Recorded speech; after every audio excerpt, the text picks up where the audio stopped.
ओम नमो भगवते वासुदेवाय। ओम नमो भगवते वासुदेवाय।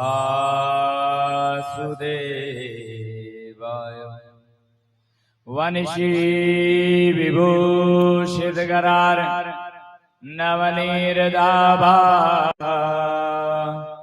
ईताम्बरधरणबिम्ब फलादर्शा पूर्णेन्दु सुन्दरमुखा दर्वेन्दनेत्रा कृष्णात् परं किमपि तत्त्वम् अहं न जाने। मनोजवं मारुततुल्यवेगम् जितेन्द्रियं बुद्धिमतां वरिष्ठम् वातात्मजवानर्योधमुख्यम् श्रीरामदूतं शरणं प्रपद्ये। आपदामपहर्तारं दातारं सर्वसम्पदां लोकाभिरामं श्रीरामं भूयो भूयो नमाम्यहम्। यं प्रव्रजन्तमनुप्रेतं प्रेतकृत्यं द्वैपायनो विरहकातराजुहाव। पुत्रेति तन्मयतया सर्वो विनेदोस्तं सर्वभूतहृदयं मुनिमानतोऽस्मि। सच्चिदानन्दरूपाय विश्वोत्पत्त्यादिहेतवे तापत्रय विनाशाय श्रीकृष्णाय वयं नमः। गुरुर्ब्रह्मा गुरुर्विष्णु गुरुर्देवो महेश्वर गुरुर्साक्षात् परब्रह्मा तस्मै श्री गुरुवे नमः। सब द्वारन को छोड़न के मैं आयो तेरे द्वार। हे वृषभानु की लाडली नेक मेरी ओर निहार। श्री राधे मेरी स्वामिनी मैं राधे जो को दास। जन्म जन्म मोहि दीजियो श्री वृंदावन को वास। जय जय श्री राधा रमण जय जय नवल किशोर जय गोपी चित चोर प्रभु जय जय माखन चोर। बोलो बाल कृष्ण लाल की जय। श्रीमद् भागवत महापुराण की जय। श्री बांके बिहारी लाल की जय। श्री राधा रानी सरकार की जय। श्री व्यास जी महाराज की जय। श्री सुखदेव जी महाराज की जय। जय जय श्री राधे जय जय श्री राधे, जय जय श्री राधे श्याम। श्री राधा ठाकुर बालकृष्णलाल की पावन कृपा से आज श्रीमद् भागवत कथा का सप्तम दिवस। जो भक्त लोग इस कथा को लाइव श्रवण कर रहे हैं उनको व्यासपीठ से राधे राधे, और जो भक्त लोग आज कथा में पधारे हैं उनको भी व्यासपीठ से राधे राधे। एक बार जोर से बोलो, और जोर से। कल कथा कहाँ छोड़ी थी? कल कथा का विश्राम कहाँ हुआ था? बताओ। रुक्मणी मंगल उत्सव।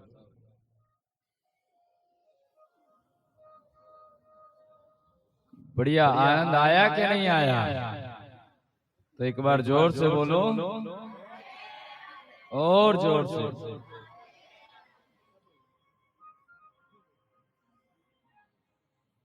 कथा सुन कौन रहा है और कथा सुना कौन रहा है? कथा सुन रहे हैं राजा परीक्षित जी और सुना रहे हैं सुखदेव जी महाराज।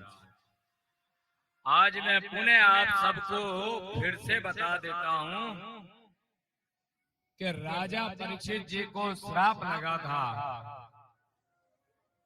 कि आज से ठीक 7वें दिन तक्षक आकर के तुम्हें डसेगा, और आज वो 7वां दिन है। राजा परीक्षित के मन में आया कि इन 7 दिन में मुझे क्या करना चाहिए। तो राजा परीक्षित भागवत कथा श्रवण कर रहे हैं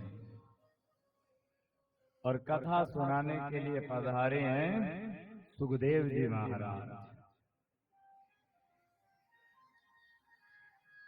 अब 6 दिन बीत गए तो सप्तम दिवस में राजा परीक्षित जी महाराज पूछ रहे हैं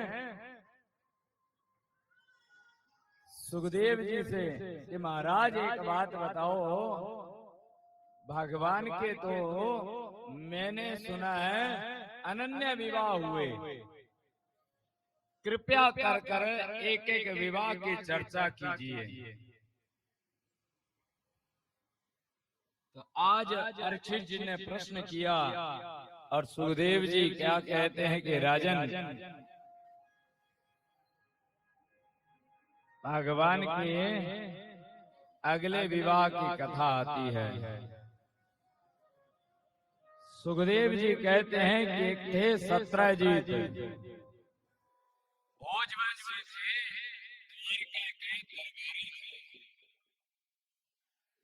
भगवान सूर्य ने क्या किया कि सत्रजीत को एक मणि दी थी। सत्रजीत के गुरुदेव हैं सूर्य भगवान। तो आज सूर्य भगवान ने सत्रजीत को एक मणि दी। उस मणि का इतना प्रभाव था कि वो 13 सेर सोना रोज देती थी। कितना? 13 सेर सोना रोज दिया करती थी। एक दिन भगवान ने सत्रजीत से कहा कि ये मणि हमको दे दो। सत्रजीत ने मना कर दिया कि ये मणि हम तुमको नहीं देंगे।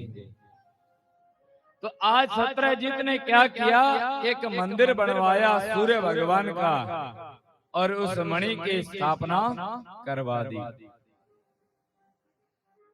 एक दिन की बात, सत्रजीत का जो भाई है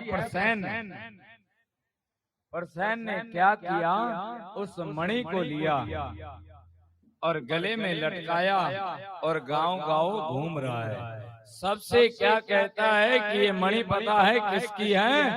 ये मणि हमारे भाई सत्रजीत की है। अब घोड़े पर सवार होकर के गांव गांव भ्रमण करता हुआ जंगल की ओर चला गया।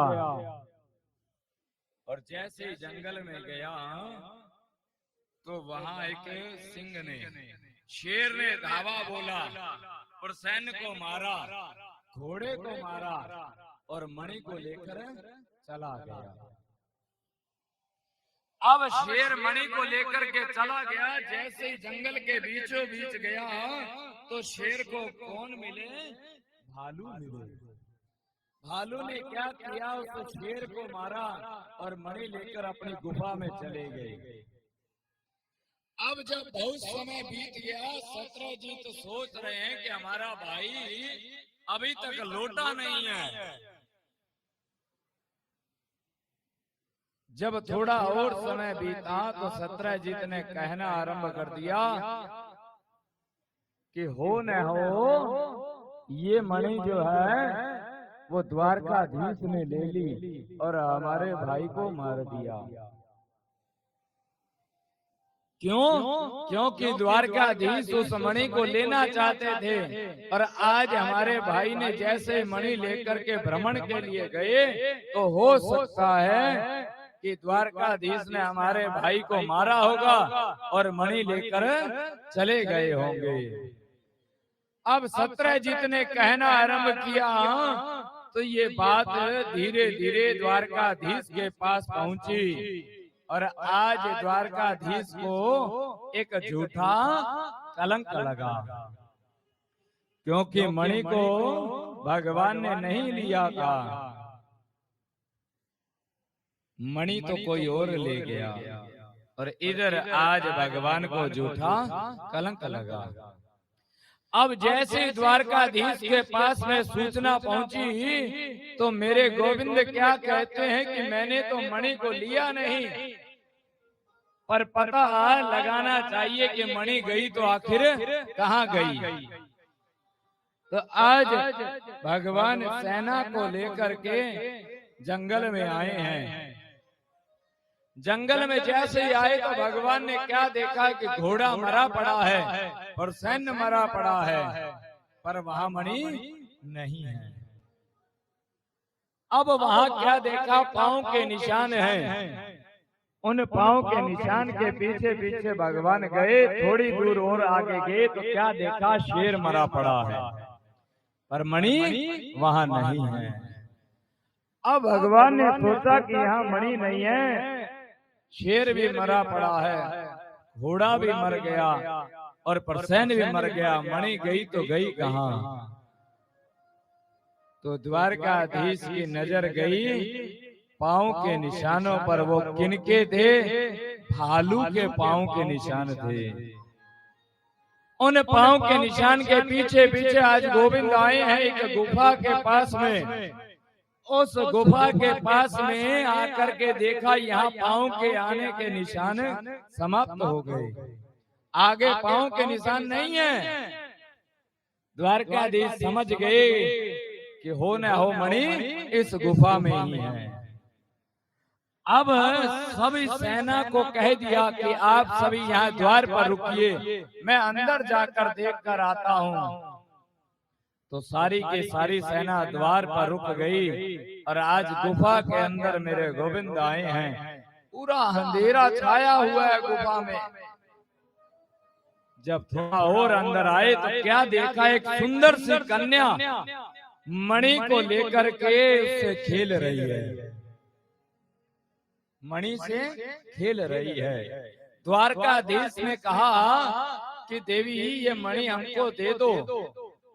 तो उस कन्या ने कहा कि ये मणि हम आपको नहीं देंगे, आप कौन हो? द्वारकाधीश ने कहा कि मैं द्वारकाधीश, मैं श्री कृष्ण हूँ, इस मणि को लेने के लिए आया हूँ, ये मणि मुझको दे दो। तो उस कन्या ने कहा कि अगर आपको मणि चाहिए तो हमारे पिताजी से पूछ लीजिए, हमारे पिताजी चाहेंगे तो आपको मणि मिल जाएगी। तो आज भगवान ने कहा कि आपके पिताजी कौन हैं? कहाँ है? तो इतने में क्या देखा कि सामने से भालू चले आ रहे हैं। ये भालू कोई और नहीं है, ये साक्षात जामवान जी महाराज है, जो भगवान आज कथा विश्राम की ओर है। कोई आ रहा है, कहीं ध्यान नहीं दे रहा, कोई जा रहा है, कहीं ध्यान नहीं देना।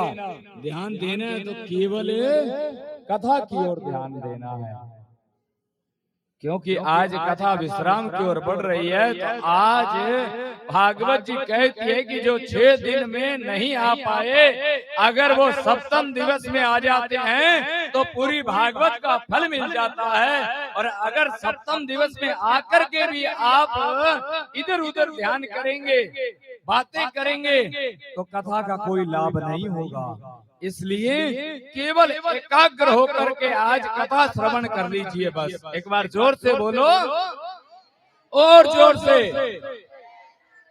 जो आएगा वो अपने आप अपने लिए जगह ढूंढ लेगा।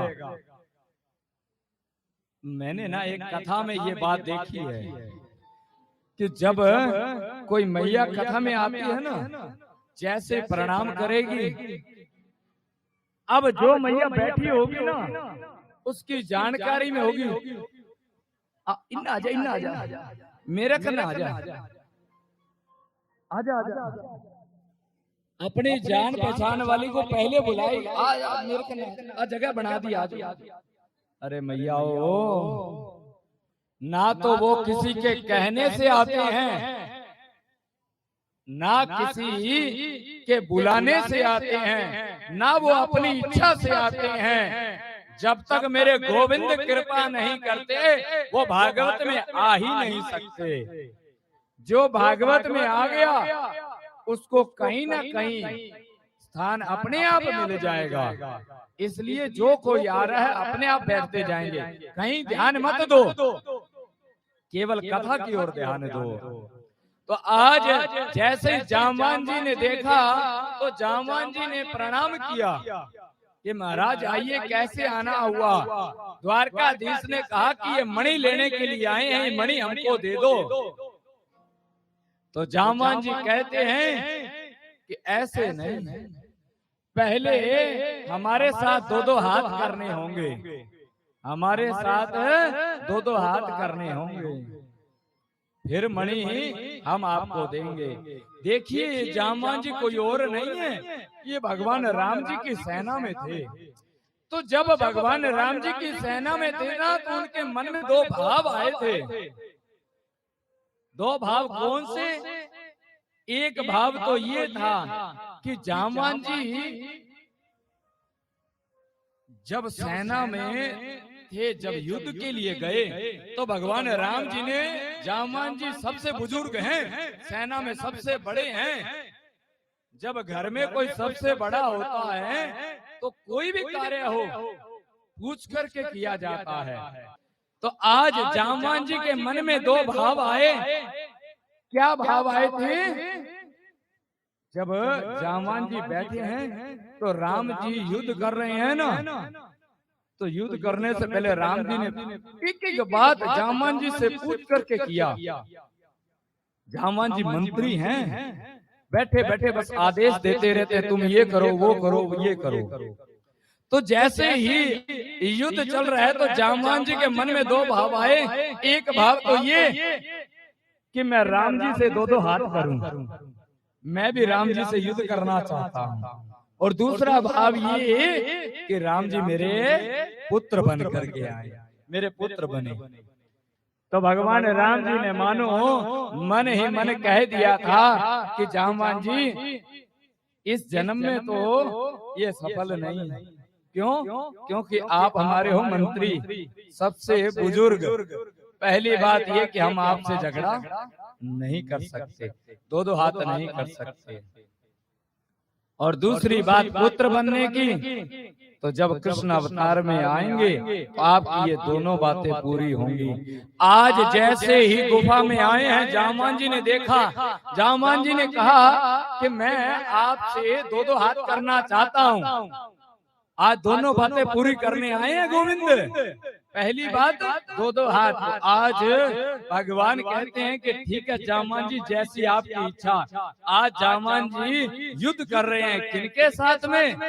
गोविंद के साथ में, द्वारकाधीश के साथ में। जामान जी हाथ उठाते हैं, और मेरे राम जी ने, मेरे गोविंद ने हाथ नहीं उठाया। जितने समय तक युद्ध चल रहा है, द्वारकाधीश ने जामान जी पर हाथ नहीं उठाए, केवल अपना बचाव किया है, अपना बचाव करते जा रहे हैं। जब बहुत समय हो गया तो जामान जी समझ गए कि ये कोई और नहीं है, ये साक्षात मेरे प्रभु राम जी हैं। जामान जी समझ गए। जामान जी कहते हैं कि प्रभु मैं आपको पहचान गया, आप कोई और नहीं, आप तो मेरे राम जी हो। तो जामान जी ने कहा कि प्रभु एक मेरी इच्छा तो आपने पूरी कर दी, दो दो हाथ की, अब अगर एक इच्छा और पूरी कर दो तो आनंद हो जाएगा। भगवान ने कहा कि जामान जी कौन सी दूसरी इच्छा? तो जामान जी ने कहा कि ये जो कन्या है ना, ये खेल रही है मणि के साथ में, ये है मेरी बेटी। क्या नाम है? जामवती। इसका नाम है जामवती। आप इसके साथ में विवाह कर लो और आप हो जाओगे हमारे जमाई। और जमाई तो बेटा ही होता है, अगर कोई माने तो बेटे से कम नहीं होता, वो बेटा ही होता है। आप मेरी ये दूसरी इच्छा पूरी कर दो, मैं आपको मणि दे दूंगा। तो आज भगवान ने कहा कि ठीक है जामान जी, जैसी आपकी इच्छा। और भगवान का दूसरा विवाह जामवती जी से हुआ। देखिए जितने भगवान के विवाह हुए हैं, हाँ, तो ये उत्सव आज से, अब देखो अभी समय है तो उत्सव प्रारंभ है ना, तो भगवान के विवाह के लिए समय नहीं मिला, भगवान को उत्सव करने के लिए समय नहीं मिला है। देखिए रुक्मणी जी के साथ में विवाह किया तो तुरंत दौड़ करके गए, रुक्मणी जी का हरण कर लाए। क्या कार्ड छपे थे? नहीं छपे। आज जामवती जी के साथ में विवाह हुआ तो कैसी परिस्थिति में हुआ?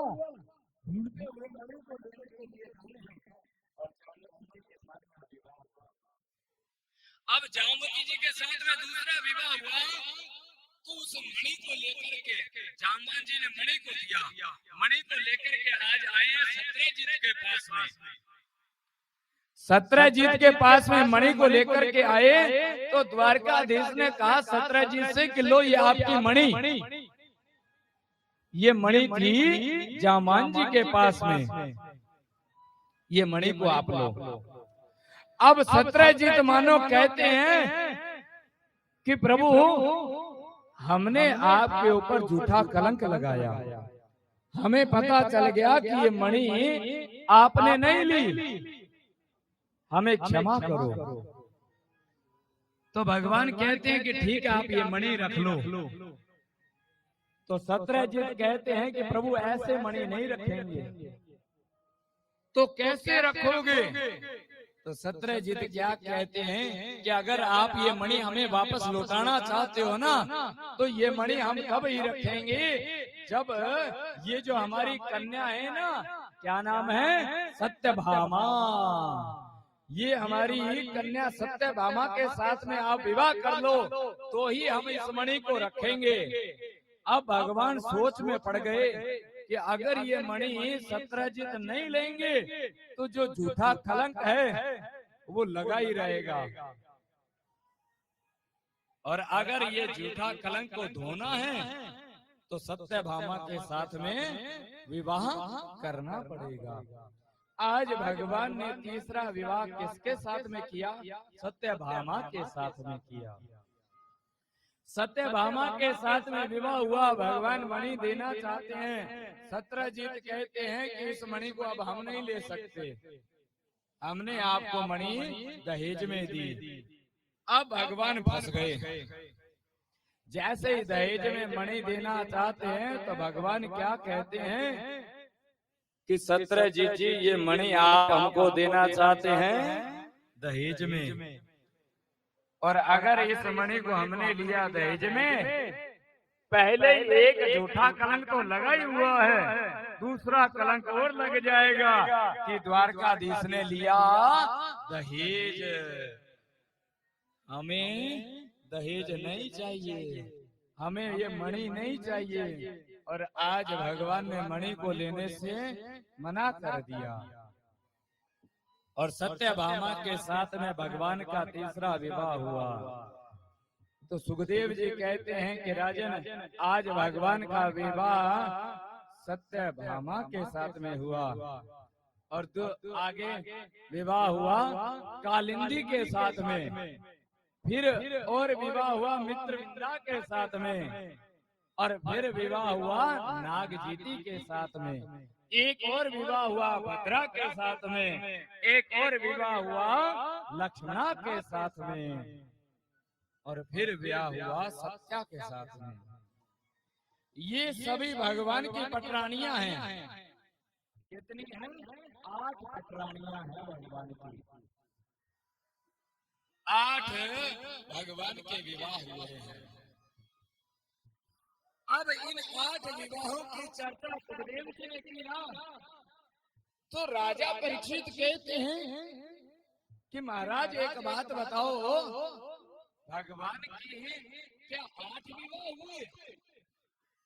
मैंने तो सुना है कि भगवान के तो विवाह 16,108। आपने तो केवल 8 ही विवाह बताए। तो सुखदेव जी कहते हैं कि राजन, कथा आगे बढ़ती है। भगवान के केवल 8 विवाह नहीं, भगवान के अनन्य विवाह। वो कैसे? 8 विवाह भगवान के हुए। तो सुखदेव जी कहते हैं कि राजन, एक था भौमासुर नामक असुर। क्या नाम? भौमासुर असुर। उसकी कैद में बंद थी 16,100 कन्याएं। अब सभी 16,100 कन्याएं जब कैद में हैं, तो सभी ने एक साथ ही भगवान को पुकारा कि प्रभु आइए और हमें यहाँ से छुड़ाइए।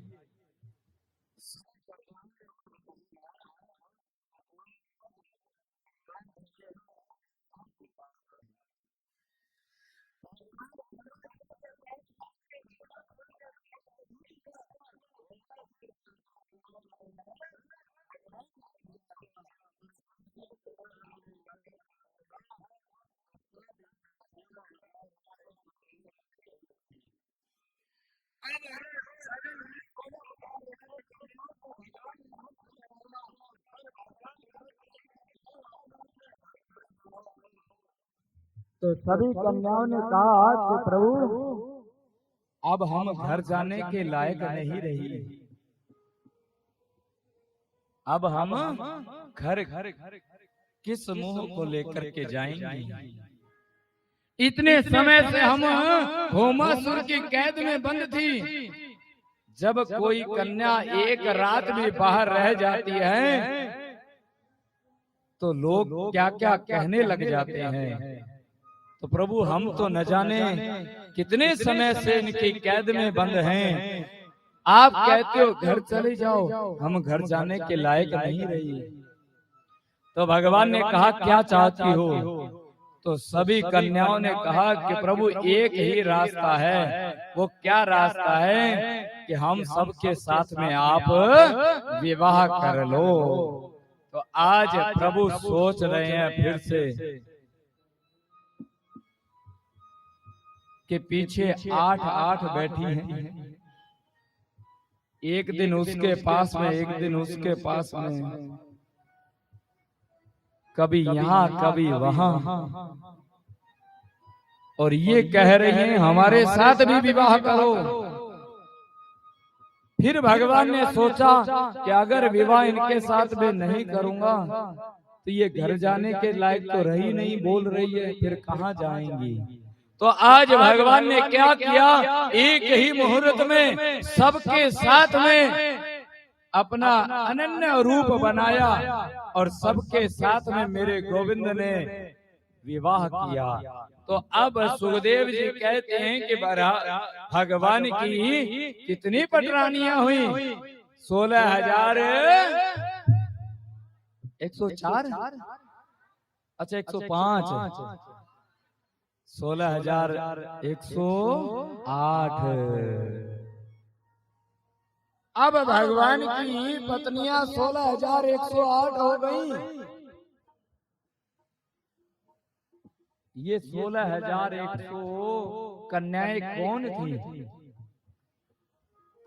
भागवत जी कहते हैं ये कोई और नहीं, ये वेद के ऋचाएं हैं, ये वेद के मंत्र हैं, कोई और नहीं है। ये साधारण कन्याएं नहीं, वेद की ऋचाएं हैं, वेद के मंत्र हैं ये। और आज 16,108 के साथ में भगवान के विवाह हुए। तो सबके साथ में द्वारकाधीश बैठे हुए हैं। नारद जी भ्रमण करते करते आए तो नारद जी के मन में आया कि भगवान की इतनी पटरानियां हैं, देखे तो सही कि इन 8 पटरानियों के साथ में भगवान कैसे रहते हैं।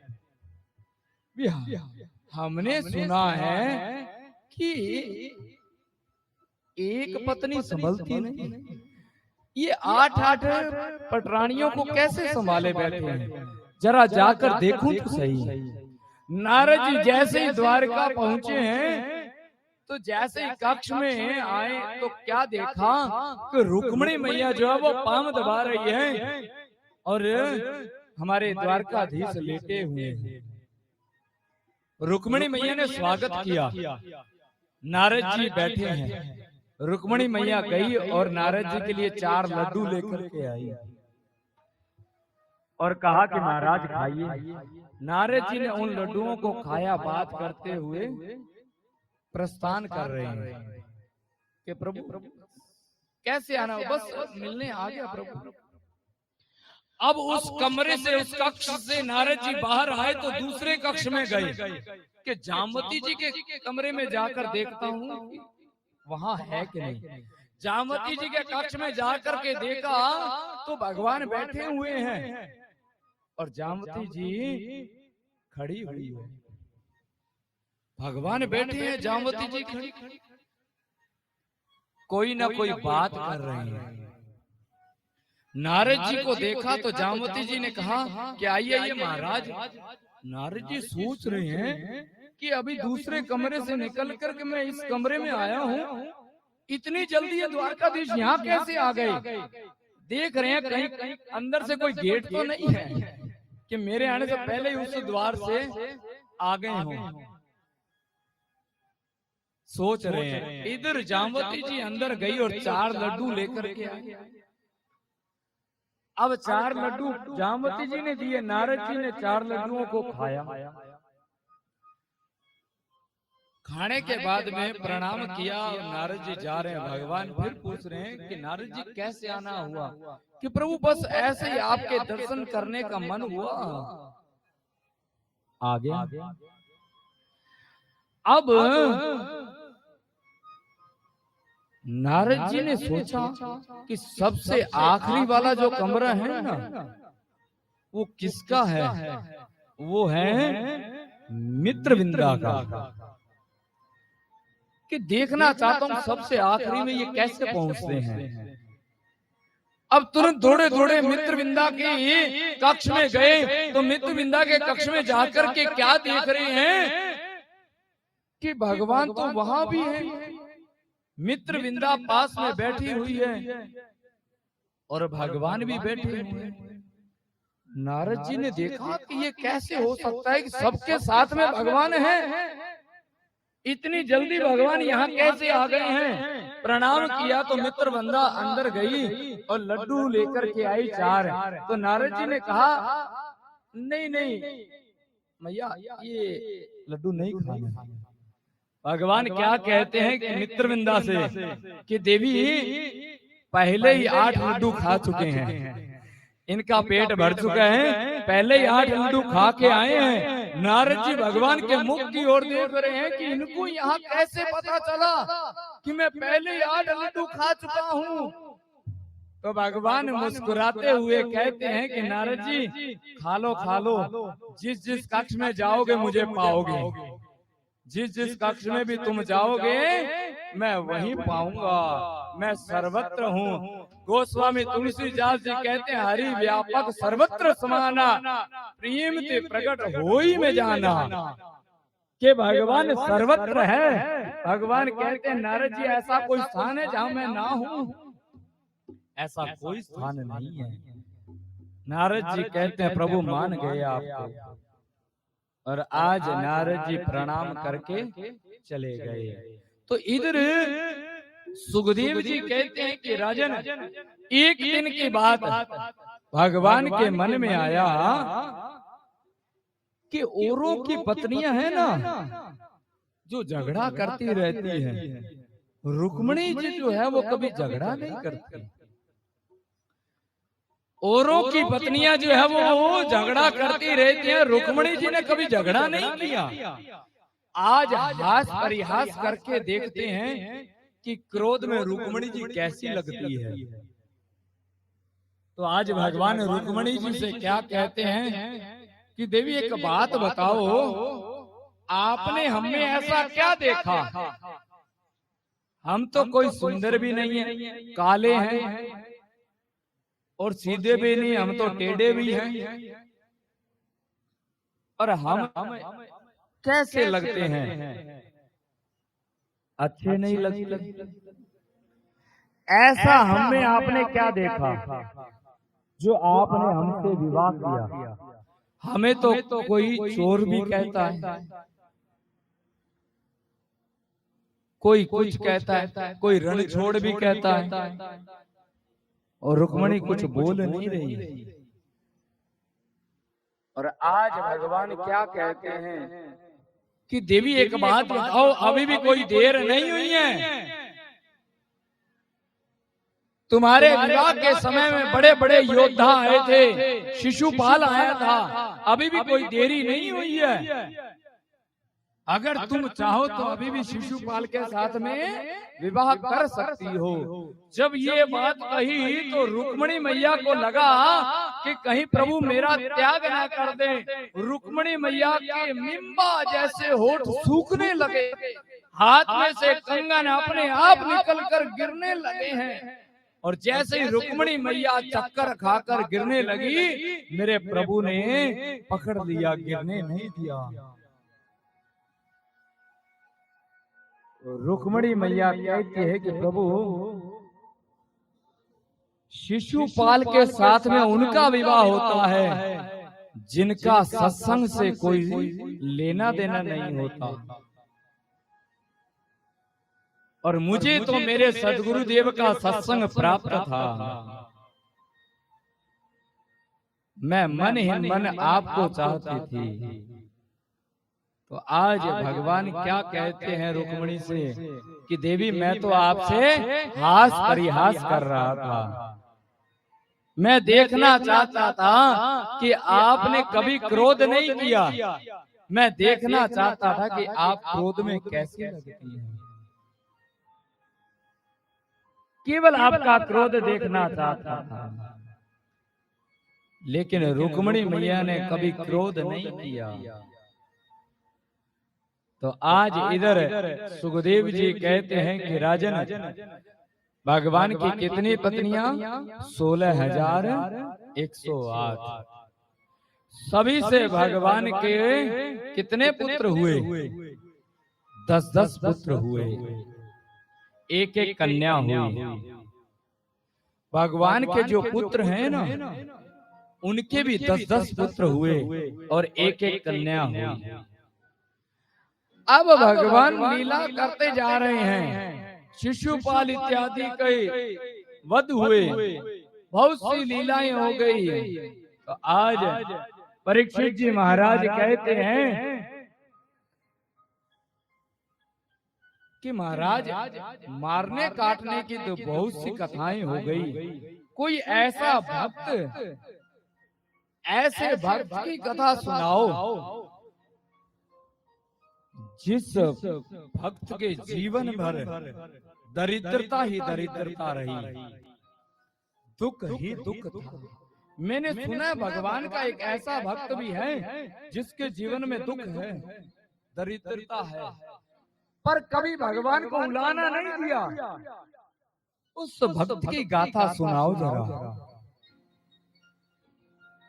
जैसे राजा परीक्षित जी ने पूछा तो सुखदेव जी की आंखों में आंसू आ गए। सुखदेव जी की आंखों में आंसू देखकर राजा परीक्षित ने पूछा कि महाराज आपकी आंखों में आंसू? तो सुखदेव जी कहते हैं कि राजन, जिस भक्त की तुम चर्चा कर रहे हो ना, उस भक्त की गाथा गाना कोई आसान नहीं है। उस भक्त का चरित्र का गायन करना आसान नहीं है। जिसने जीवन में थोड़ा सा भी दुख आया हो ना, वो समझ सकता है उसके जीवन में कितना दुख आया होगा। तो वो कोई और नहीं, सुखदेव जी कहते हैं राजन, वो भगवान के परम मित्र है, नाम है सुदामा। आज सुखदेव जी कहते हैं कि राजन, भगवान जब गुरुकुल में पढ़ने के लिए जाते हैं ना, अब वो तो द्वारकाधीश है, रथ पर बैठे हुए जा रहे हैं, तो क्या देखा, एक बिल्कुल निर्धन सा ब्राह्मण जिसके तन पर भी वस्त्र नहीं है, फटी हुई लंगोटी पहनी हुई है, नंगे पांव चले जा रहा है। रथ पर बैठे हुए द्वारकाधीश ने देखा तो रथ को रोका, रोक करके पूछा कि भैया आप कहाँ जा रहे हो? तो उस बालक ने कहा कि गुरुजी के यहाँ पढ़ने के लिए जा रहा हूँ। कौन से गुरुजी के यहाँ? सांदीपनी जी के आश्रम में। जैसे ही उसने कहा तो द्वारकाधीश ने कहा कि भैया बात बन गई, फिर तो मैं भी वहीं पढ़ने के लिए जा रहा हूँ, आओ रथ पर बैठो, दोनों साथ चलते हैं। और आज उस मित्र को रथ पर बैठाया और गुरु सांदीपनी के आश्रम में आए हैं। अब दोनों साथ में पढ़ाई कर रहे हैं, द्वारकाधीश और सुदामा। अब गुरु के यहाँ नित्य नियम था। क्या नियम था? कि रोज कभी आप समिधा लाओगे, क्योंकि रोज यज्ञ हुआ करता था। सभी शिष्यों की ड्यूटी थी कि आज तुम हवन के लिए समिधा लाओगे, आज तुम लाओगे, आज तुम लाओगे। जो गुरु पत्नी है ना, वो गोविंद से प्रेम बहुत करती हैं, कृष्ण से प्रेम बहुत करती हैं। आज गुरुजी ने कहा कि कृष्ण समिधा लेने के लिए तुम जाओगे और साथ में तुम्हारे सुदामा जाएगा। दोनों समिधा लेने के लिए जंगल में जाओ। अब जैसे गुरु माँ को पता चला तो गुरु माँ ने सोचा कि मौसम थोड़ा खराब हो रहा है, जंगल में समिधा लेने के लिए जा रहे हैं, हो सकता आने में देरी हो जाए, तो ये छोटे छोटे बालक हैं, इनको भूख लगेगी। तो आज गुरु माँ चने लेकर के आई है। चनों की पोटली ला करके जैसे देने लगे कृष्ण को, तो जब कोई घर से कहीं कोई काम के लिए जाते हैं, मान लीजिए दो लोग जा रहे हैं, तो उनमें से एक आगे चला जाता है, एक थोड़ा पीछे। तो आगे आज कृष्ण चले गए, पीछे सुदामा है। तो गुरु माँ ने सुदामा को रोका कि सुदामा रुको जरा, पास में जाकर के कहा कि ये चने हैं, जब तुम दोनों को भूख लगे तो खा लेना। अब वो चनों की पोटली सुदामा लेकर के चले हैं, जंगल में आए हैं, समिधा को काट रहे हैं दोनों जने, और मौसम खराब हुआ, मंद मंद बारिश हो रही है, थोड़ी थोड़ी ठंडी भी। अब जैसे कि बारिश होती है तो ठंड हो जाती है ना, तो थोड़ी थोड़ी ठंड होने लगी। भगवान सुदामा से कहते हैं कि सुदामा कुछ देर आराम करते हैं, बारिश भी हो रही है, कुछ देर आराम करते हैं। अब सुदामा और गोविंद एक वृक्ष के नीचे बैठे हैं, तो सुदामा से भगवान कहते हैं कि सुदामा तुम ऊपर की डाल पर बैठ जाओ जरा, मैं नीचे बैठता हूँ। मानो सुदामा कहते हैं कि प्रभु आप हो द्वारकाधीश, मैं निर्धन ब्राह्मण हूँ, अगर मैं ऊपर की डाल पर बैठूंगा तो मेरे पांव नीचे लटकेंगे और नीचे आप बैठोगे। मेरे पांव, मेरा भाव है कि मेरे पांव आपके मस्तक के ऊपर होंगे। ये मैं कभी नहीं चाहता।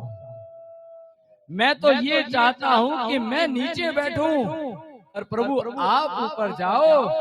आप जब बैठोगे तो आपके चरण हमारे मस्तक पर होंगे। इससे बड़ा और सौभाग्य मेरा क्या होगा। तो आज द्वारकाधीश ऊपर की डाल पर बैठे, सुदामा नीचे बैठे हैं। अब सुदामा को भूख लगी तो सुदामा ने क्या किया, उस पोटली को खोला और एक मुट्ठी चने को लिया और खाए हैं। अब जैसे ही सुदामा चने को खा रहे हैं तो भगवान क्या कहते हैं कि सुदामा मुझे लग रहा है तू कुछ खा रहा है, मुझे लग रहा है तू कुछ खा रहा है। तो सुदामा ने कहा कि ना ना भैया कुछ नहीं खा रहा। अरे तो ये आवाज कैसी। तो सुदामा कहते हैं कि कन्हैया ठंड पड़ रही है ना, तो मेरे दांत खड़खड़ा रहे हैं, मैं कुछ खा नहीं रहा, मेरे दांत खड़खड़ा रहे हैं, उसी की आवाज है। सुदामा चने दे नहीं रहे, क्योंकि जीवन में बताना चाहते हैं कि जीवन में अगर मित्रता हो तो सुदामा और कृष्ण के जैसी होनी चाहिए। वो कैसे, सुखदेव जी बता रहे हैं कि वो कैसी होनी चाहिए। वो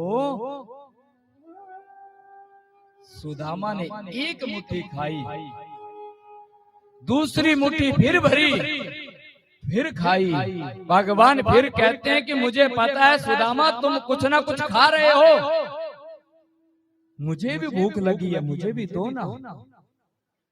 सुदामा फिर कहते हैं कि भैया कुछ नहीं खा रहा। अब जैसे सुदामा ने तीसरी मुट्ठी भरी तो भगवान कहते हैं कि सुदामा मुझे पता है गुरु माँ ने चने दिए हैं, मुझे भी भूख लगी है, क्या तुम अकेले अकेले खाओगे, मुझे नहीं खिलाओगे। सुदामा ने कहा कि अब तुम्हें पता ही चल गया है तो ठीक है बैठे रहो, ये सारे के सारे चने मैं ही खाऊंगा, तुम्हें देने वाला नहीं हूँ। भगवान मानो बताना चाहते हैं कि सुदामा तुमने दो मुट्ठी खाई, अपने हिस्से के खा लिए, अब जो ये तीसरी मुट्ठी खाने जा रहे हो ये मेरे हिस्से के हैं। मैं बताना चाहता हूँ कि तुम मेरे हिस्से के मत खाओ, अगर तुमने मेरे हिस्से के खाए तो जीवन भर दरिद्रता भोगना पड़ेगा। मैं चाहकर भी तुम्हारी सहायता नहीं कर पाऊंगा, मेरे हिस्से के मत खाओ सुदामा, मत खाओ। पर सुदामा रुके नहीं है, सुदामा माने नहीं है। सुदामा ने झट से मुट्ठी भरी और चने खा लिए। सारे के सारे चने आज किसने खाए हैं, सुदामा ने खाए हैं। और आज गुरुकुल में वापस आए हैं, समय बीता। वो तो द्वारकाधीश हैं, समय बीता। वो तो द्वारकाधीश बने हैं और इधर सुदामा जिसके घर में अगर एक समय का भोजन बन गया तो ये नहीं पता कि दूसरे समय का बनेगा कि नहीं बनेगा। इतना निर्धन जीवन व्यतीत हो रहा है, पर कभी गोविंद से शिकायत नहीं करते हैं। इतनी दरिद्रता है और आज सुदामा का विवाह हुआ किसके साथ में? सुशीला के साथ में। जैसा नाम है सुशीला का, वैसे ही गुण है सुशीला में। कभी सुशीला ने सुदामा से ये नहीं कहा कि स्वामी आज घर में कुछ नहीं है खाने को, कभी नहीं कहा। सुदामा के 4 बालक हैं, 4 बालक बिलखते रहते हैं।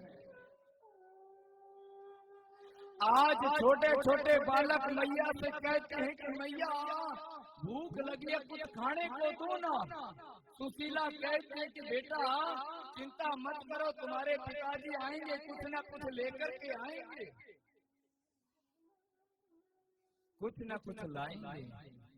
छोटे छोटे बालक भूख से बिलखते रहते हैं और रोते रहते हैं। अब सुदामा कोई काम नहीं करते हैं, वो केवल भगवान का भजन करते हैं, केवल हरि कीर्तन करते रहते हैं और कोई काम नहीं करते हैं। इतनी दरिद्रता है, इतनी दरिद्रता है।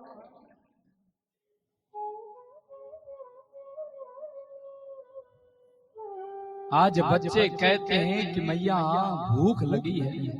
सुशीला सोच रही है कि स्वामी आएंगे, कुछ ना कुछ लाएंगे। सुदामा जैसे ही आए हैं कुछ लाए नहीं है। बच्चे फिर कहते हैं कि मैया पिताजी क्या लाए, भूख लगी है। सुशीला रोते रोते क्या करती है, अपनी साड़ी का पल्लू फाड़ती है और बच्चों के पेट पर बांध देती है। बच्चों के पीठ पर बांध रही है, आंखों में आंसू, रोते रोते कहती है कि इनको ना भूख लगेगी ना ये कुछ मांगेंगे। इतनी दरिद्रता है, सारी रात भर बच्चे भूख से बिलखते रहते हैं, सारी रात भूखे सो जाते हैं। और एक समय ये आया कि जितने चने खाए थे उतने समय तक दरिद्रता भोग रहे हैं सुदामा। एक दिन संयोग क्या हुआ कि सुशीला पड़ोस के घर में गई है, वहां कथा हो रही थी सत्यनारायण भगवान की।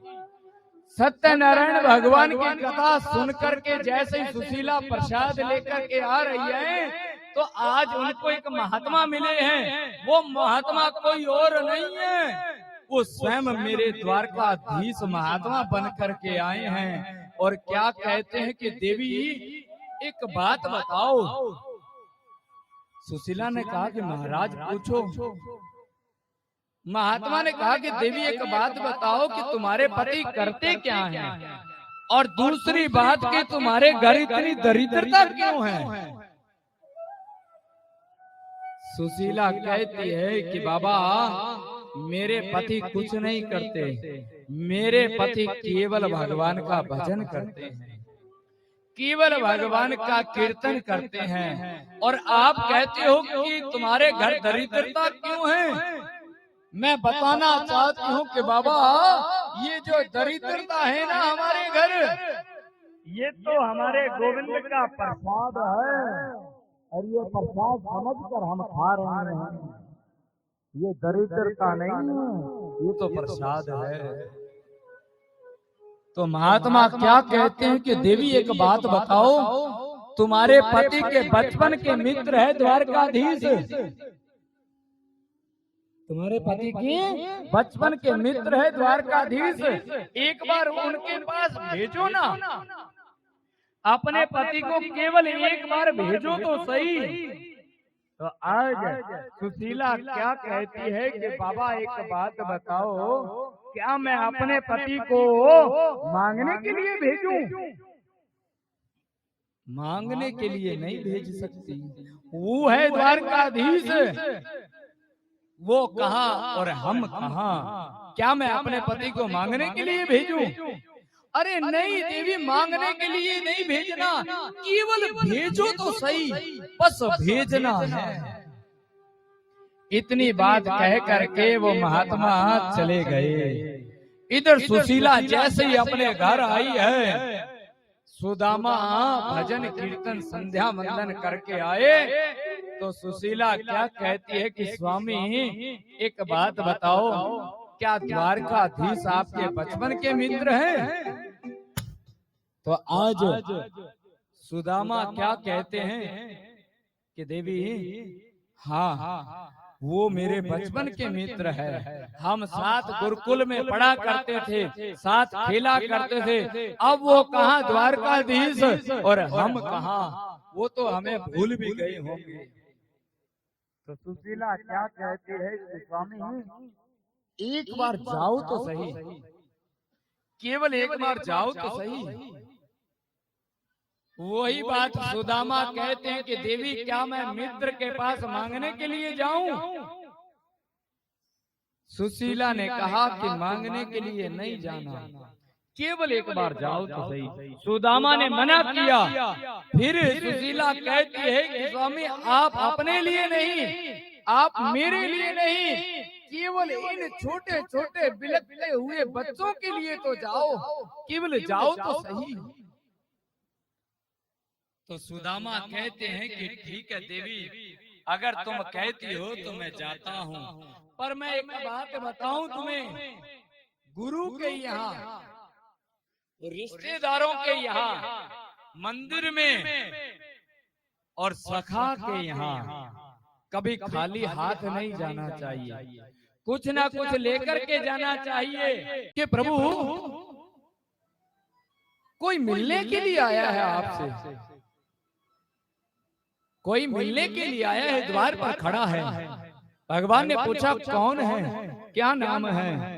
अब जैसे द्वारपाल ने कहा कि प्रभु उसने अपना नाम सुदामा बताया है, जैसे ही नाम सुदामा सुना भगवान तुरंत खड़े हुए, दौड़ते चले जा रहे हैं। ना चरण पादुकाएं पहनी है, ना पगड़ी पहनी है, ना पीतांबर ओढ़ा है, तुरंत दौड़ते चले जा रहे हैं, दौड़ते चले जा रहे हैं। रुक्मणी मैया सोच रही है कि आज ऐसा कौन सा मित्र मिलने के लिए आया है जिसके लिए स्वयं द्वारकाधीश ने चरण पादुकाएं नहीं पहनी, पगड़ी नहीं पहनी, पीतांबर नहीं ओढ़ा, ऐसा कौन सा मित्र मिलने के लिए आया है, देखना चाहिए। अब जैसे ही द्वार पर भगवान आए हैं, भगवान ने सुदामा को देखा, तुरंत गले से लगा लिया। जैसे ही गले से लगाया है, भगवान को एहसास हो गया कि मेरे मित्र को कष्ट हुआ है, मेरे मित्र को दर्द हो रहा है। समझते देर न लगी भगवान को। रुक्मणी मैया जैसे ही आई है, रुक्मणी मैया देख रही ये मित्र है, ये द्वारकाधीश का मित्र है। फटी लंगोटी पहनी हुई है, तन पर कोई कपड़ा नहीं है, चरण पादुकाएं नहीं पहने, ये द्वारकाधीश का मित्र है। भगवान कहते हैं रुक्मणी जल्दी जाओ, जल्दी जाओ, जल्दी से सुई लेकर के आओ, मेरे मित्र को कष्ट हो रहा है, मेरे मित्र के पांव में कांटा लगा है, जल्दी जाओ। रुक्मणी मैया सुई लेने के लिए गई, मेरे भगवान से इंतजार नहीं हुआ। भगवान ने क्या किया, सुदामा के पांव को उठाया, उठा करके अपने मुख से उस कांटे को निकाल कर फेंक दिया। रुक्मणी मैया आई, कहती है स्वामी इंतजार तो करते, मैं सुई लेकर आ ही रही थी, इंतजार। भगवान कहते हैं कि देवी मेरे मित्र को कष्ट हो रहा था, मुझसे इंतजार नहीं हुआ, मेरे मित्र को कष्ट हो रहा। और आज सुदामा को अपने कक्ष में लेकर के आए हैं, सुदामा को अपने कक्ष में लेकर के आए, निजी कक्ष में, जहां किसी का आना संभव नहीं होता। आज जहां भगवान स्वयं विश्राम करते हैं, सुदामा को बैठाया है, सुदामा को बैठाया है। और भगवान आज रो रहे हैं। राजा परीक्षित से सुखदेव जी कहते हैं कि राजन भगवान क्यों रोए?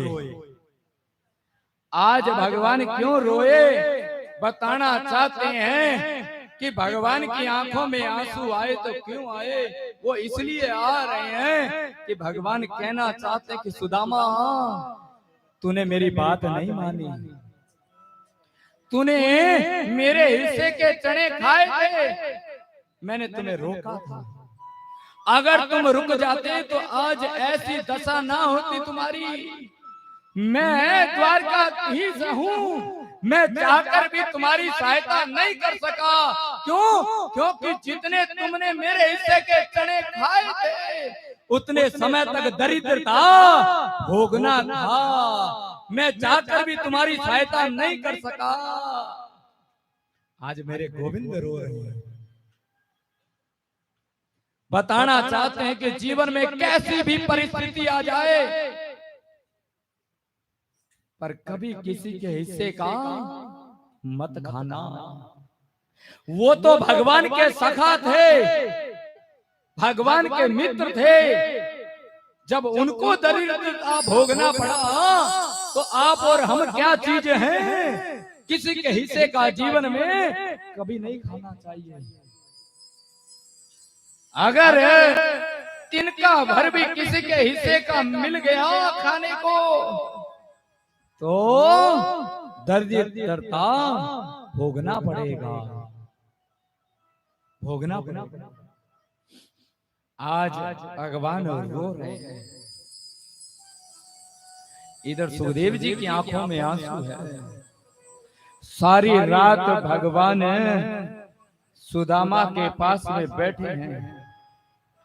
अब भगवान ने क्या किया कि सुदामा को अपने हाथों से नहलाया, नहलाकर अपनी नई धोती सुदामा को पहनाई, सुदामा की फटी धोती उतरवाई, सुंदर सुदामा को सजाया है। और आज भगवान के सम्मुख बैठे हैं तो भगवान क्या कहते हैं कि मित्र, भाभी कैसी है, बच्चे कैसे हैं। सुदामा कहते हैं कि सब ठीक है। भगवान कहते हैं कि मित्र, भाभी ने कुछ तो भेजा होगा, कुछ तो भेजा होगा मेरे लिए। अब सुदामा वो पोटली को लेकर के बैठे हैं, ताक में दबाए बैठे हैं, पर दे नहीं रहे हैं, छुपाए बैठे हैं। भगवान कहते हैं कि सुदामा कुछ तो लाए हो, कुछ तो भाभी ने भेजा है। ये पोटली है, इसमें क्या है। अब सुदामा सोच रहे हैं इतना बड़ा ये द्वारकाधीश है, मैं इसको क्या दे सकता हूँ, दे नहीं रहे हैं। भगवान ने क्या किया कि सुदामा इस पोटली को दे दो, नहीं दे रहे हैं। तो आज भगवान ने पोटली को पकड़ा। देखिए, प्रेम देखना हो तो इनका देखो।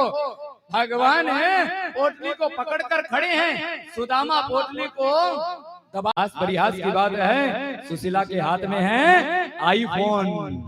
आहा, सुदामा देख रहे हैं आईफोन सुशीला के हाथ में है। हास परिहास की बात है, एक बार जोर से बोलो। सुदामा कहते हैं कि देवी, ये सब कुछ कैसे हुआ, ये सब कुछ कैसे हुआ। तो सुशीला बताना चाहती है कि स्वामी, अंदर बैठे हैं द्वारकाधीश के मुनीम।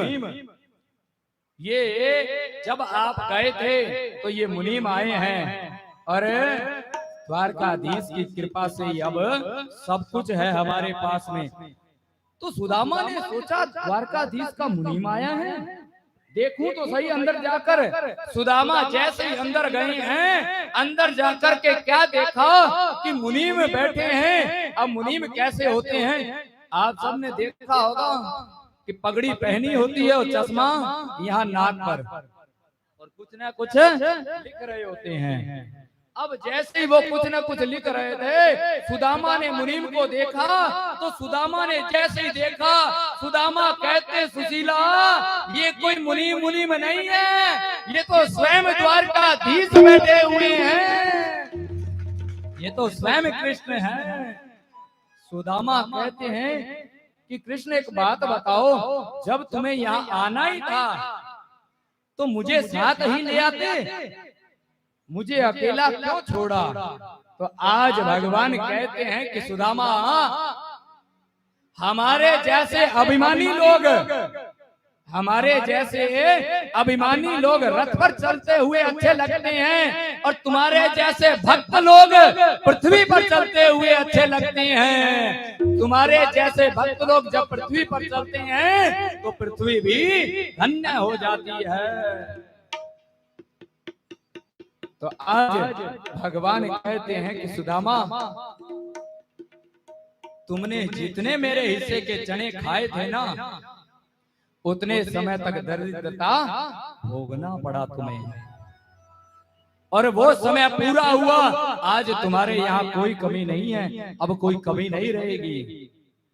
और आज सुदामा के यहाँ सब कुछ है। भगवान प्रणाम कर रहे हैं सुदामा को। इधर सुदामा ने प्रणाम किया और भगवान की विदाई। इधर राजा परीक्षित के मन में एक सवाल आ रहा है। राजा परीक्षित ने सुखदेव जी से पूछा, क्या पूछा कि महाराज ये बताओ, उन चनों में ऐसा क्या था, उन चनों में ऐसा क्या था कि सुदामा ने चने खाए दरिद्रता भोगना पड़ा? क्या वो साधारण से चने थे? तो सुखदेव जी कहते हैं, राजन वो साधारण चने नहीं थे, तो वो कैसे थे? तो सुखदेव जी कहते हैं कि राजन, एक पतिव्रता स्त्री ने व्रत रखा, उसने व्रत रखा और उसने चने की पोटली ली कि व्रत जब पूरा होगा तो ये चने खा करके व्रत को पूरा करूंगा। अब जैसे ही उसने पोटली रखी, संध्या कालीन का समय हुआ, तो आज उसके घर में किसने धावा बोला? चोरों ने धावा बोला। जैसे ही चोरों ने धावा बोला, चारों ओर देख रहे हैं, कुछ नहीं मिला तो वो पोटली दिखाई दी। चोरों ने देखा कि इसमें तो हीरे जवाहरात होंगे, क्यों नहीं ये पोटली ले चलते हैं। अब चनों से भरी पोटली को उठाया और भागते हुए चले जा रहे हैं। रात्रि का समय हुआ तो उन चोरों ने सोचा कि सामने कुटिया है, इस कुटिया में रात्रि विश्राम करते हैं और सुबह चले जाएंगे। वो कुटिया किसी और की नहीं थी, वो सांदीपनी जी की कुटिया थी, जहां स्वयं भगवान पढ़ने के लिए आए हैं। सांदीपनी जी के आश्रम में वो चोर आए हैं, रात को विश्राम किया। प्रातः काल सांदीपनी जी जैसे ही उठे हैं और उठकर के स्नान करने के लिए जाने लगे तो चोरों की आंख खुली। चोरों ने सोचा कि कोई है, अब हम पकड़े न जाएं, इसलिए भाग चलते हैं। उन्होंने पोटली उठाना भूल गए, पोटली को छोड़ दिया और भाग गए। अब जैसे उस स्त्री ने, जिसने व्रत रखा था, जैसे व्रत पूरा करना था, वो पोटली देख रही है। वो पोटली जब नहीं मिली तो उसने श्राप दे दिया कि जो भी ये चने खाएगा उसको जीवन भर दरिद्रता भोगना पड़ेगा। ये बात केवल मेरे सुदामा जानते थे। सुदामा इसीलिए सब चने खा गए कि वो दरिद्रता मैं भोग सकता हूँ, अगर मेरा मित्र द्वारकाधीश भोगे ये मुझे सहन नहीं हो सकता। और सारे के सारे चने केवल और केवल मेरे गोविंद के लिए केवल सुदामा ने खा लिए। ये वही चने हैं जो श्रापित थे। अरे आज राजा परीक्षित को कथा सुना रहे हैं। एक बार राधे राधे बोलो जोर से। सुखदेव जी ने 6 दिन कथा सुनाई। 7वें दिन की जैसे ही कथा चल रही है तो सुखदेव जी ने राजा परीक्षित की ओर देखा। राजा परीक्षित की ओर देखा तो सुखदेव जी कहते कि राजन, मुझे 6 दिन हो गए कथा सुनाते सुनाते, तुम्हारे अंदर से मृत्यु का भय अभी भी नहीं निकला, अभी भी तुम्हें मृत्यु का भय सता रहा है। राजा परीक्षित ने कहा, महाराज अभी भी मुझे डर लग रहा है। आज 7वां दिन आ गया है, अब तक्षक आएगा मुझे डसने के लिए और मुझे डर लग रहा है। तो सुखदेव जी कहते हैं कि राजन, बस केवल और केवल ये कथा एकाग्रचित्त होकर के श्रवण कर लो, केवल ये कथा। तो आज राजा परीक्षित जी महाराज एकाग्रचित्त होकर के बैठे हैं।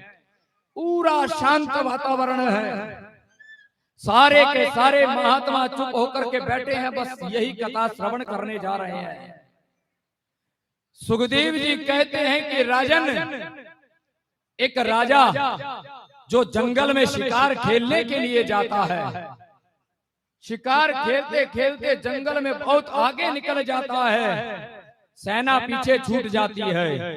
अब जैसे ही संध्या कालीन का समय हुआ, भयानक जानवरों की आवाजें आने लगी। उस राजा के मन में आया कि इस जंगल में अगर मैं रात को रह गया तो ये भयानक से भयानक जो जानवर है मुझे मार देंगे, मुझे खा जाएंगे। क्यों न मैं केवल एक रात बिताऊं कहीं। तो उस राजा ने देखा दूर से एक झोपड़ी दिखाई दी। उस राजा के मन में आया कि एक रात बितानी है, इस झोपड़ी में बिताऊं जाकर के। अब वो राजन उस झोपड़ी के सम्मुख पहुंचा। जैसे ही उस राजा ने उस झोपड़ी को देखा, वो झोपड़ी मांस से लदी हुई थी, पूरा मांस ही मांस से लदा हुआ। इतनी दुर्गंध भरी वो झोपड़ी है, एक क्षण भी वहां कोई खड़ा नहीं रह सकता, एक क्षण भी।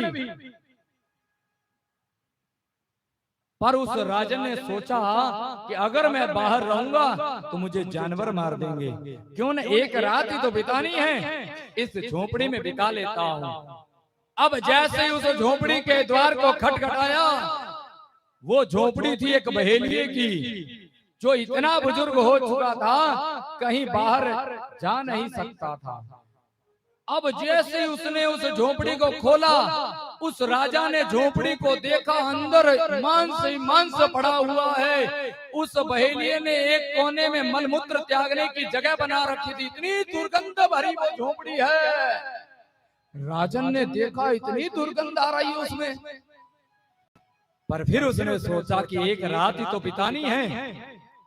उस राजन ने कहा उस बहेलिये से कि भैया मुझे एक रात बितानी है, केवल एक रात मुझे इस झोपड़ी में बिताने दो। तो उस बहेलिये ने कहा कि राजन, न जाने तुम्हारे जैसे रोज कितने ही आते हैं और केवल एक रात बिताने के लिए आते हैं, और प्रातः काल होते ही जब मैं उससे कहता हूं कि चले जाओ, तो वो कहते हैं कि ये दुर्गंध ऐसी हमें आ गई, अब हमारा यहाँ से जाने का मन नहीं करता, वो जाते नहीं हैं। उस राजा ने कहा कि महाराज मैं सुबह होते ही चला जाऊंगा। बहेलिये ने कहा नहीं, तुम अंदर नहीं आ सकते। उस राजा ने फिर कहा कि भैया अगर मैं बाहर रहूंगा तो मुझे जानवर खा जाएंगे, केवल एक रात बिताने दो, एक कोने में बैठ जाऊंगा, केवल एक रात बिताने दो। उस बहेलिये ने मना किया। फिर उसने कहा कि मैं राजा हूं, मैं वचन देता हूं, मैं सुबह होते ही चला जाऊंगा। तो उस बहेलिये ने कहा कि राजन ठीक है, अगर एक रात बिताना चाहते हो तो आ जाओ। इतनी दुर्गंध भरी झोपड़ी है, एक कोने में वो राजा बैठ गया। मांस ही मांस उस झोपड़ी में लदा हुआ है, एक और मलमूत्र त्यागने की जगह बना रखी है। सारी रात भर वो राजा उस झोपड़ी में रहा। प्रातः काल जैसे ही हुई, बहेलिये ने कहा कि राजन उठो, सुबह हो गई, जाओ। अब वो राजा कहता है कि भैया ये दुर्गंध मुझे ऐसी भा गई है, अब मेरा यहाँ से निकलने का मन ही नहीं कर रहा। तो इधर सुखदेव जी कहते हैं कि राजन कुछ समझ में आया क्या? राजा परीक्षित ने कहा कि महाराज पहले तो ये बताओ कि वो राजा कौन है, और दूसरी बात इतनी दुर्गंध भरी झोपड़ी में उसे जाना ही नहीं चाहिए, अगर वो चला भी गया है तो प्रातः होते ही उसे वापस वहां से चले जाना चाहिए। जब ये बात राजा परीक्षित ने कही तो सुखदेव जी मुस्कुराए। सुखदेव जी कहते हैं राजन वो कोई और नहीं, वो स्वयं तुम हो, वो झोपड़ी कोई और नहीं, वो तेरा शरीर है। ये मांस ही तो मांस है, इसी के अंदर मलमूत्र त्यागने की जगह बना रखी है, वो झोपड़ी कोई और नहीं। इस झोपड़ी में तुम केवल एक रात बिताने के लिए आए थे, तुम्हें ये शरीर ऐसा भा गया, इस शरीर के अंदर की दुर्गंध तुम्हें ऐसी भाई कि तुम्हें यहाँ से निकलने का मन ही नहीं कर रहा है। वो कोई और नहीं, वो राजन स्वयं तुम हो। जब ये बात कही तो राजा परीक्षित जी समझ गए कि ये शरीर दुर्गंध भरा है, और सत्य बात है, मांस ही मांस तो है, अंदर दुर्गंध ही तो दुर्गंध है। और है क्या, एक और मलमूत्र त्यागने की जगह बनी हुई है, और है क्या इस शरीर में। राजा परीक्षित जी समझ गए। राजा परीक्षित कह रहे हैं महाराज अब मेरे अंदर से मृत्यु का भय निकल चुका है, अब मुझे डर नहीं है, अब इस शरीर को मैं छोड़ना चाहता हूं, अब नहीं रहना चाहता। तो राजन कहते हैं सुखदेव जी के राजन मेरा काम हो गया, मेरा काम यहीं तक था कि तेरे अंदर से मृत्यु का भय निकालना, और इन 6 दिन में तेरे अंदर से मृत्यु का भय मैंने निकाल दिया, मेरा काम हो गया, यहीं तक मेरा काम है। अब सुखदेव जी कहते हैं कि राजन भगवान के अनन्य भक्त हुए, भगवान के अनन्य विवाह हुए, सबकी चर्चा की। एक बार राधे राधे बोलो। सुखदेव जी कहते हैं सांवरो कन्हैया है, राधा गोरी गोरी है, सांवरो कन्हैया है, राधा गोरी गोरी है, धूम मची ब्रज में वृषभान की वो छोरी है, जिनकी अलकों पे राधे राधे, जिनकी पलकों पे राधे जिनकी अलकों पे राधे, जिनकी पलकों पे राधे, राधे बिना देखो श्याम आते, राधे राधे राधे राधे बोलो राधे राधे राधे राधे। देखिए इसीलिए ये कहा जाता है कि जाने शाम को नाम ले लियो, बाको शाम ने भलो कर दियो।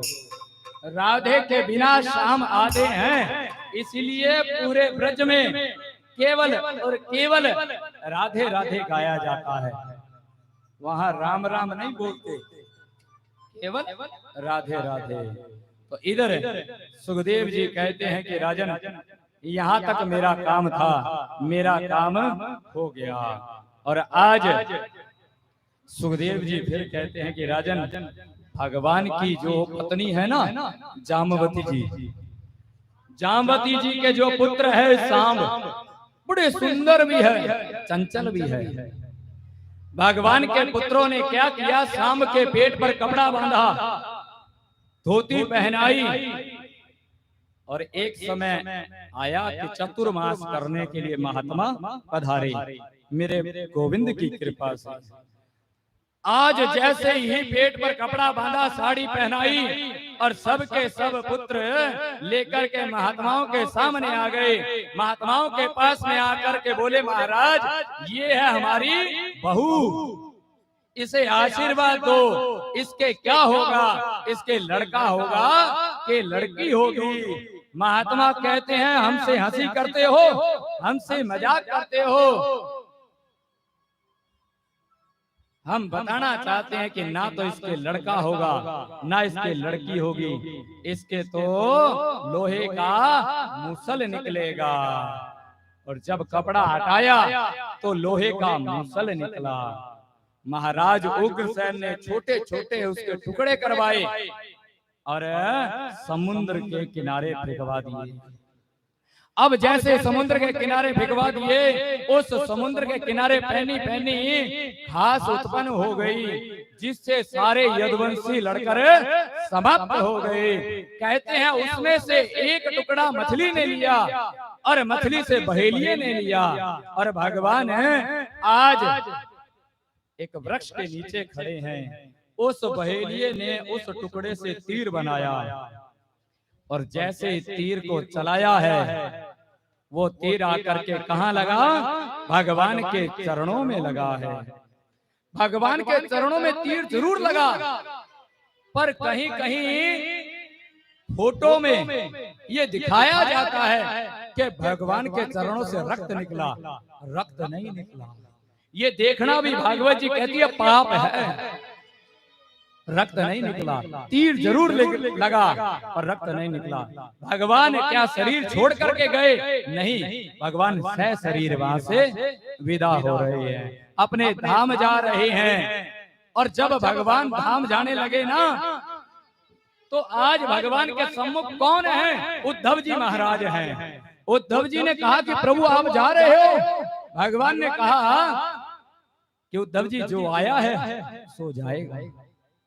मेरी इस धरा धाम पर लीला पूर्ण हुई, अब मुझे जाना है। तो उद्धव जी ने कहा कि प्रभु अगर आप चले गए तो हमारा क्या होगा? मैं भी यहाँ रहना नहीं चाहता, मैं आपके साथ चलूंगा। तो भगवान कहते हैं उद्धव जी आप साथ नहीं जा सकते, आपको यहाँ रहना पड़ेगा। जो भक्त लोग मेरी कथा का गायन करेंगे, श्रवण करेंगे, उनको मेरे पास कौन पहुँचाएगा?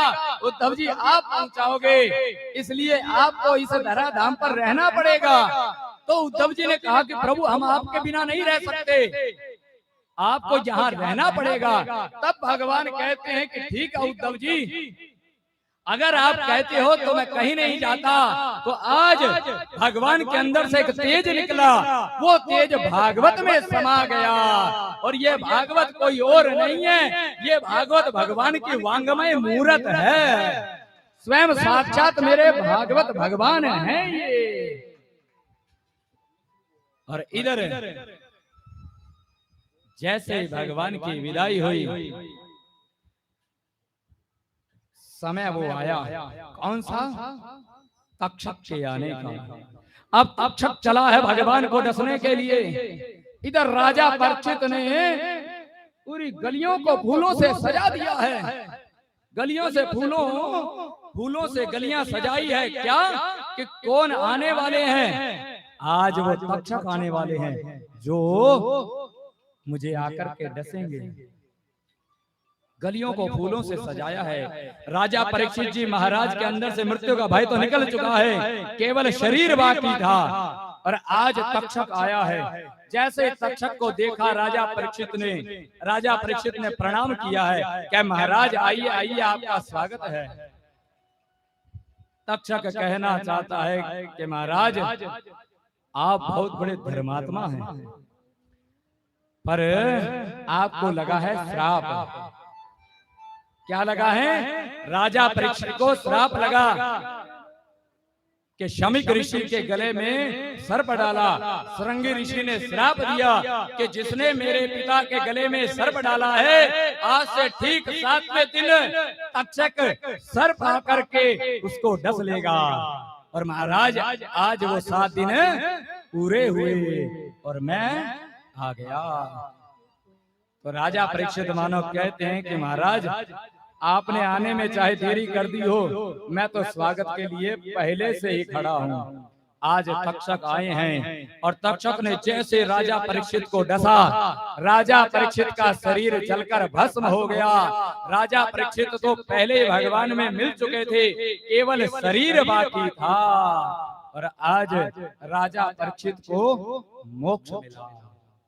यही भागवत कथा है। भागवत का अंतिम श्लोक मैं हर कथा में गाता हूँ और गवाता हूँ। तो आप सभी मेरे साथ श्रवण करेंगे। अंतिम भागवत का श्लोक है।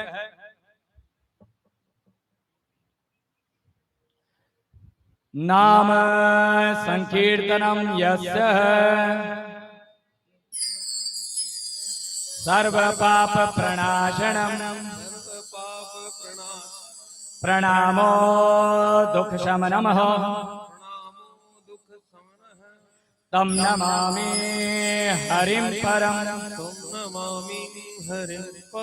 तम नमामि हरिं परम